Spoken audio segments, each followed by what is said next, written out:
Alright, Shalom. This is YAHAWAH with the GMS Dallas camp. First off, I want to give all praises to YAHAWAH, YAHAWASHI. Double honors to the elders and apostles of Great Millstone who teach and rule well. And peace and blessings to the Akim scattered throughout the four corners of the earth, keeping his word in truth and sincerity. Man, I just want to do a video, pretty much going into Israel and how Israel is mentioned throughout the whole Bible as all going off, being wicked, man. You know what I'm saying? And the punishment for that, is them curses. Of course, we all know, going back to Deuteronomy, the 28th chapter, starting at the 15th verse. Okay, because the Most High said, man, if you don't follow all these laws that I'm gonna give you, these curses shall befall you, man. And you can go to Baruch chapter 1, and it'll tell you that how Israel went off. You know what I'm saying? And them curses cleaved unto them because of that. You know what I'm saying? So I'm gonna start off with Isaiah chapter 1. I'm gonna start at verse 2. It says, "Hear, O heavens, and give ear, O earth, for the Lord hath spoken. I have nourished." What's it like?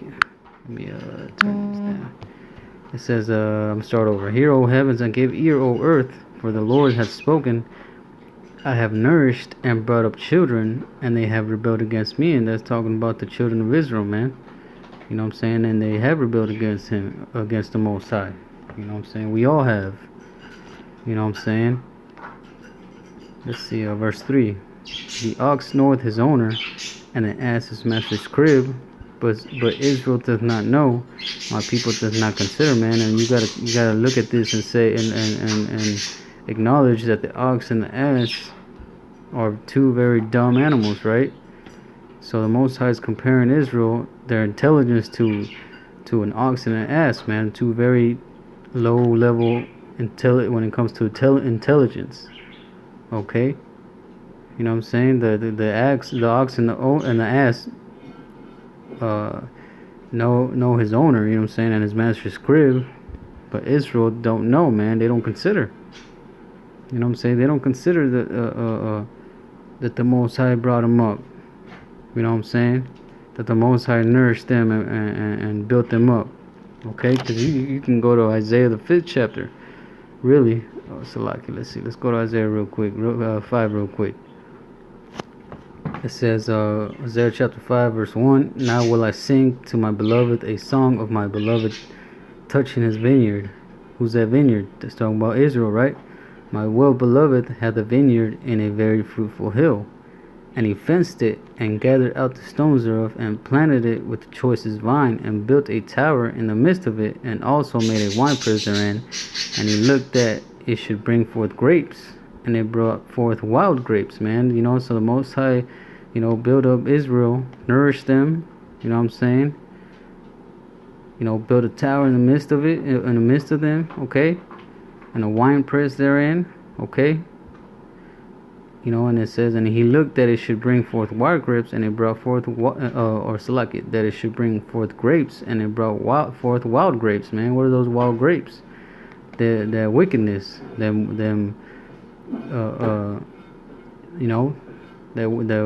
wickedness, okay? Verse 3. "And now, O inhabitants of Jerusalem, and men of Judah, judge, I pray you, betwixt me and my vineyard. What could have been done more to my vineyard that I have not done in it?" So what the Most High is like, man, what could I have done more, that it shouldn't bring forth this wild grapes, man, that bring forth, this rebellious these rebellious grapes, okay, that I have not done it. "Wherefore, when I looked that it should bring forth grapes, brought it forth wild grapes."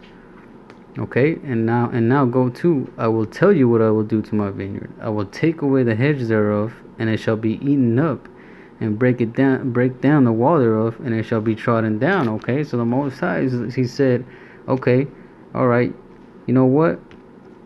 Y'all wanna rebel, y'all wanna be wicked, y'all wanna do all this, man. Y'all wanna serve other idols. You know what I'm saying? Y'all want to commit all this fornication and all these abominations. Okay, you know, he said, I will tell you what I will do to my vineyard. You know, so this is what he's telling you what he's going to do to the nation of Israel. You know what I'm saying? He took that hedge, that hedge of protection away, and these other and it shall be eaten up, right, man? You know, he let these other nations take over them, bring them down, destroy them, put them in slavery.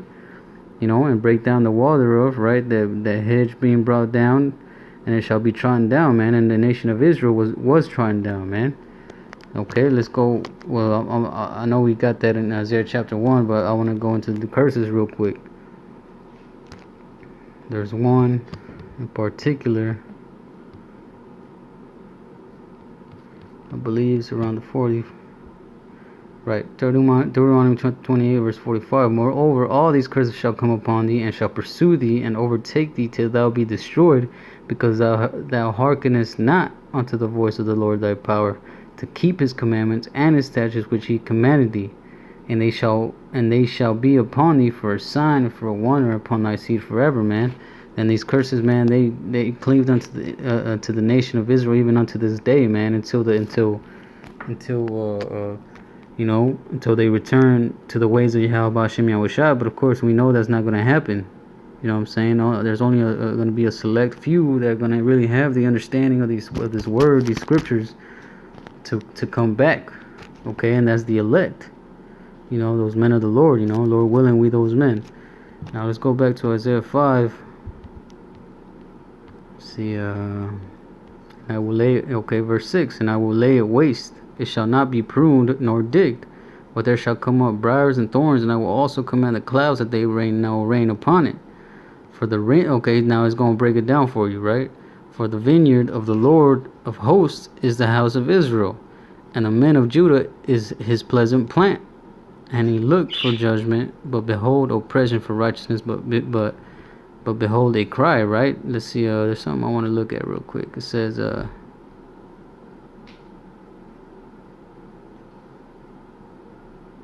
build a tower in of it. Let's see, make sure this thing's still recording. You know, sometimes Satan be fucking it up. Let's see, and he fenced it, planted with the choicest vine. Okay, that vine is talking about Judah, because it mentioned it right here. Let's see, and it will for the vineyard of the Lord of hosts is the house of Israel, and the man of Judah is his pleasant plant. And he looked for judgment, but behold oppression, for righteousness, but behold a cry. Okay, woe unto them that join how. Okay, you know what I'm saying? That's pretty much it on that. So let's go back to Isaiah, the 1st chapter.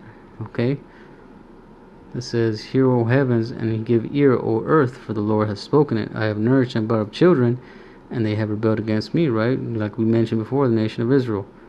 Verse 3, the ox knoweth his owner, and the ass his master's crib, but Israel does not know, my people do not consider. Sinful nation, a people laden with iniquity, man. So the of course that shit would happen right now. It's lucky. Anyways, yeah, man. So it says, sinful nation, man. So the Most High is showing you that first station, like, you know what I'm saying? Sinful nation, a people laden with iniquity, a seed of evildoers, children that are corrupters. They have forsaken the Lord. They have provoked the Holy One of Israel unto anger. They are gone away backward, man. And that's and you can go throughout the whole scriptures, man, and see that. And I guarantee you, in almost every chapter, it mentions all the Israel going off, or some kind of wickedness that they did, or some kind of you know, something that they did, man, that made the Most High angry, man. And the Most High said, you know, he warned us, hey, don't do this, or I'm gonna do this to you. You know what I'm saying? Okay, you're gonna do that. Okay, I'm gonna do what I told you. I'm gonna put you in slavery. I'm gonna destroy you. You know what I'm saying? I'm gonna, you know what I'm saying? Okay. Let's see, 5. Why should ye be stricken any more? Ye will revolt more and more. The whole head is sick and the whole heart faint, man. So the Most High is like, why should I punish you anymore, man? Now the Most High is like, man, now I just gotta plain old destroy y'all, burn y'all up. Okay, from the sole of the foot even unto the head there is no soundness in it, but wounds and bruises and putrefying sores. They have not been closed, neither bound up, neither mollified with ointment, man. So the whole nation of Israel is is like a body just completely messed up, man, destroyed, like it mentioned here, man. With wounds and full of bruises and putrefying sores. You know what I'm saying? Verse 7. So there's no way, the only way to really just cure it, man, to cure all that is just to pretty much just burn up that body, man. You know what I'm saying? Which is what the Most High is gonna do to these 2/3 of Israel, man. There ain't no salvation for them, man. They're gonna have to be destroyed and brought back to the loins of the elect. Okay. Verse 7. Your country is desolate. Your cities are burned with fire. Your land strangers devour it, and your presence it is desolate as overthrown by strangers, man. And that's one of the that's in the curses, man. That's in Deuteronomy chapter 28. Okay. Let's see. Okay. Let's see. And the daughter of Zion is left as a cottage in a vineyard, as a lodge in a garden of cucumbers, as a besieged city. Except the Lord of hosts had left unto us a very small remnant. We should have been as Sodom, and we should have been like unto Gomorrah, man. So the Most High left that small remnant, man, the elect. Okay, that we're gonna rise up, go out there in the highways and byways and preach this truth. Okay. If it wasn't for the elect, man, we should have been as Sodom, and we should have been like unto Gomorrah, man, completely and utterly destroyed. Okay. Okay, yeah, kind. Well, that's pretty much it on that. But yeah, you know what I'm saying? You can really just go anywhere. You can go to Jeremiah, you know what I'm saying? Ezekiel, Isaiah, and all. It tells you all the wickedness that Israel has committed, man. Nehemiah, okay? All the wickedness is there, man, and it gives you examples, man, and that's how we know that the Most High is justified for what He did to the nation of Israel, man. That's how we know that we in the situation right now, why we in captivity right now, waiting for the return of our Lord YAHAWASHI, to come out and take us out of this predicament, man, to save us. Okay, you know what I'm saying? So with that, I'm gonna say Shalom, Yahawah Hashem, Yahawashi, QADASH, Barakatham.